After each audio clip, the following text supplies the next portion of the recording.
This year there's 7 homes at the Parade of Homes. 3, including this one, are already sold. You can come check them out for the next 10 days from 11 to 7 every day. President Biden was here at Onondaga Community College today touting Micron's $100 billion investment in chip manufacturing right here in central New York.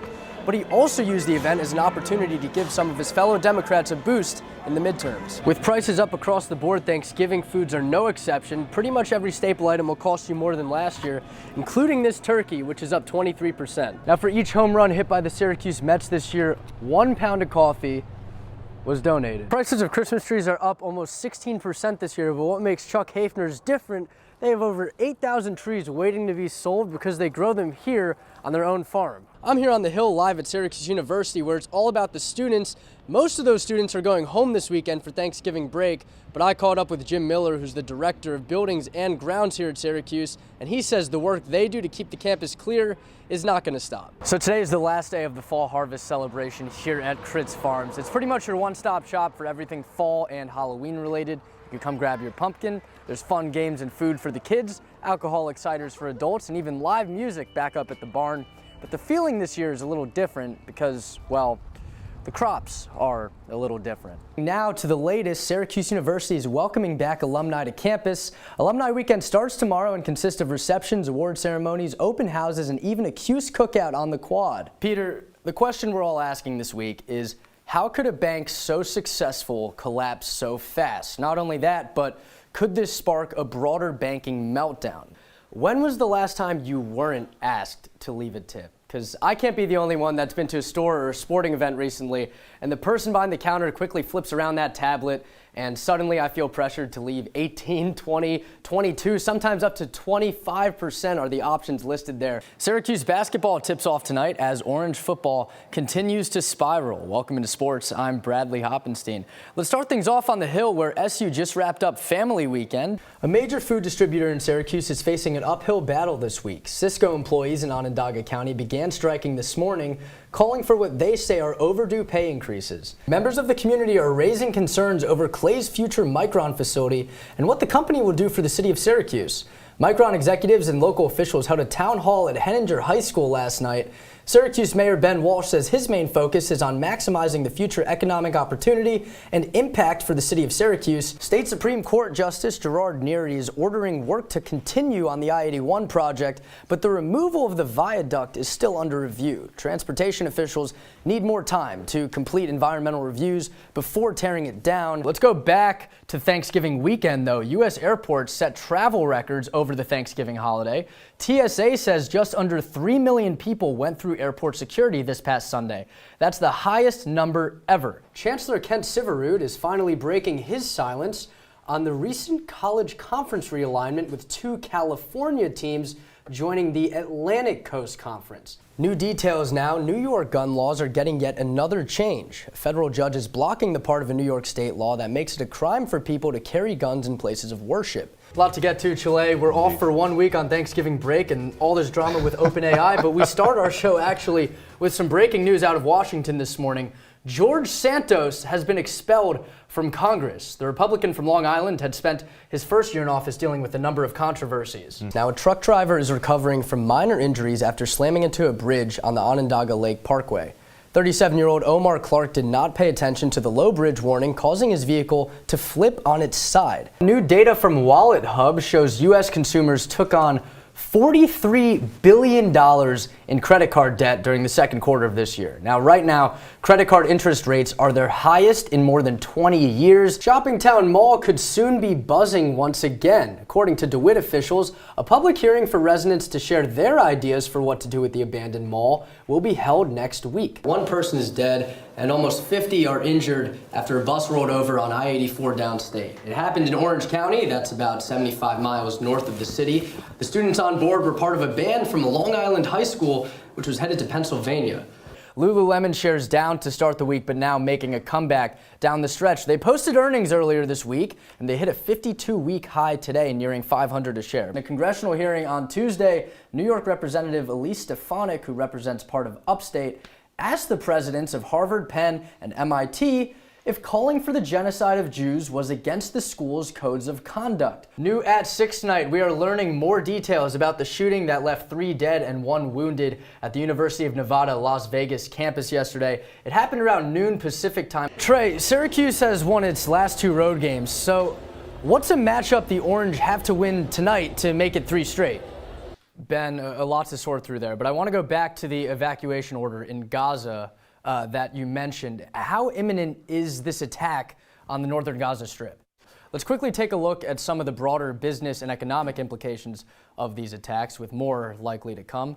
A long list of major airlines around the world have stopped flights to Israel, and a state senator is introducing legislation to change the name of the Mario M. Cuomo Bridge. Democrat James Skoufis wants the bridge that connects downstate counties outside of the city to get its old Tappan Zee name back. A bus driver in Oswego has been arrested after doing drugs behind the wheel. The woman is being charged with jeopardizing the welfare of a child and reckless endangerment. Crime, a very important issue in our New York elections. Property crime numbers in Syracuse actually are up this year, and 1 decades-old business has been feeling the impact.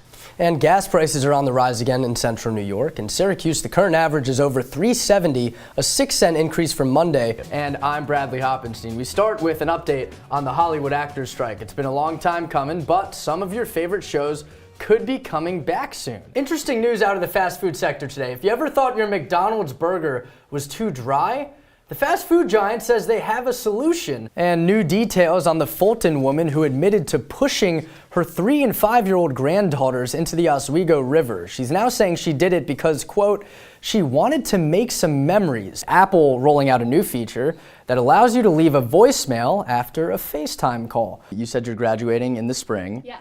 Tell me about some of the challenges. Obviously, you're still a student. What are some of the challenges of being a student entrepreneur and balancing everything going on in your life? And if you're shopping around the job market, Wegmans has once again made Fortune's list of the 100 best companies to work for. The Rochester-based supermarket chain received the number 4 ranking, down just 1 spot from last year. A longtime Syracuse car dealership is shutting its doors for good. After nearly 60 years of kicking the tires, Heritage Lincoln on Genesee Street will be closing up shop as part of a consolidation agreement with its parent company, Ford. If you're a fan of dinosaurs, get ready to roar this weekend. The Dinosaur Adventure is making its way to the On Center Saturday and Sunday. The exhibits will feature activities like a Jeep race, obstacle course, and even baby dinosaurs. Things are getting cheesy. Kraft is introducing a new mac and cheese option. The catch, Chile, there's no cheese. And Chile, I want to ask you, what's going to happen after the season? Where could some of these teams go? I mean, the first thing that comes to my mind is ESPN Plus picking up every NHL out-of-market game. Like, do you think we could see something like that happen where they go to a bigger media company? And everyone's had that teacher that does more than just write on a chalkboard. Our Nicola Ponte, she's got the story of how one Central New Yorker is not just teaching in the classroom. Walmart CEO Bill Simon says consumers are starting to buckle for the first time in 10 years. He's blaming a number of reasons, including inflation, high interest rates, and student loan payments restarting.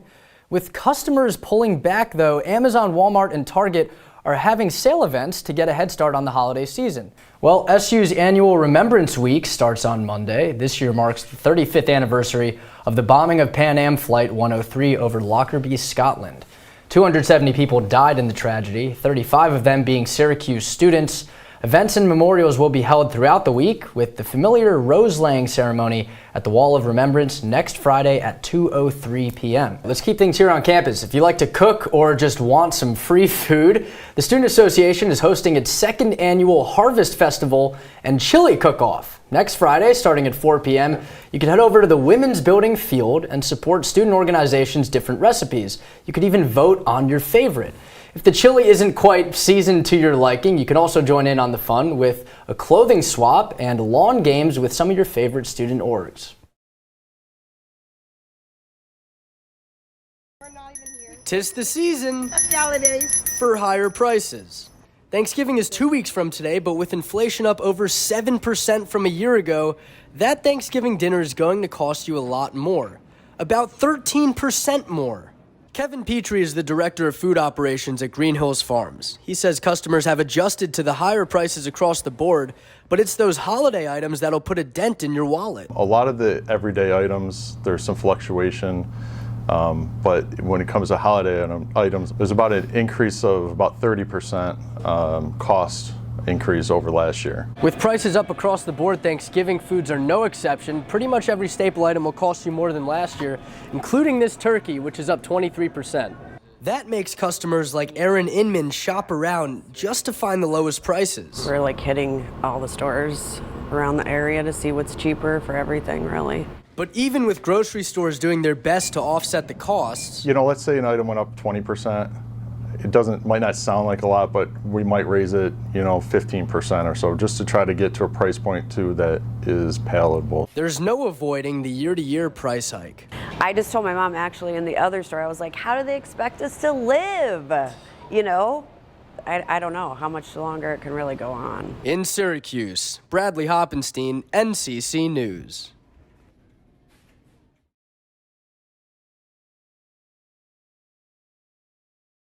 It's this small. It is smaller than my thumbnail.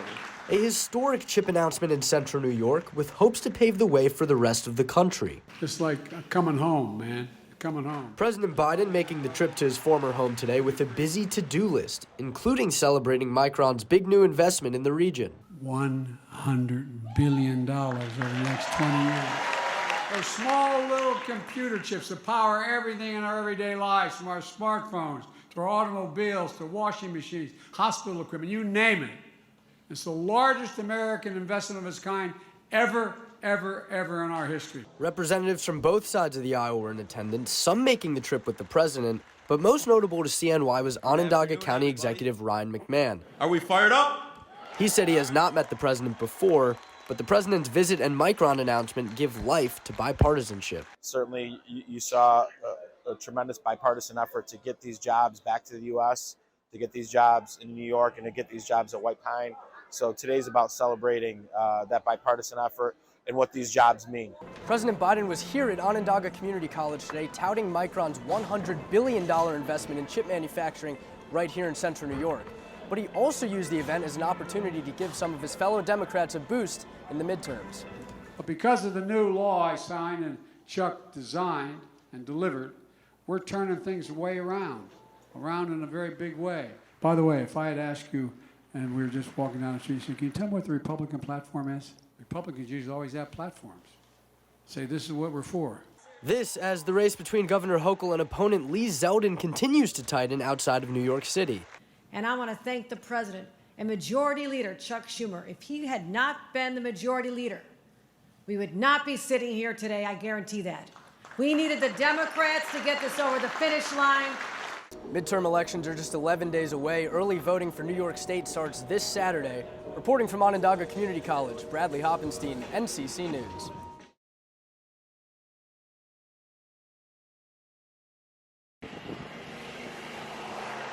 Rain or shine, the show goes on. Rather, the parade goes on.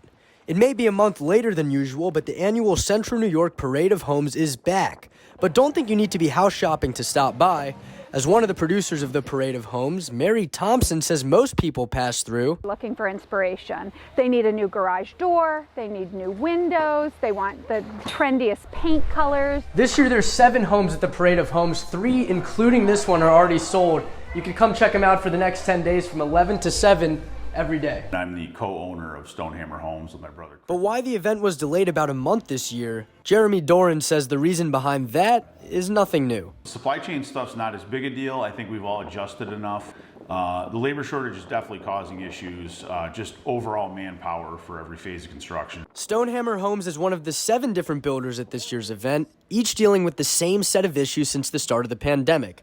But Doran says even with these obstacles and declining home sales, it's a great event.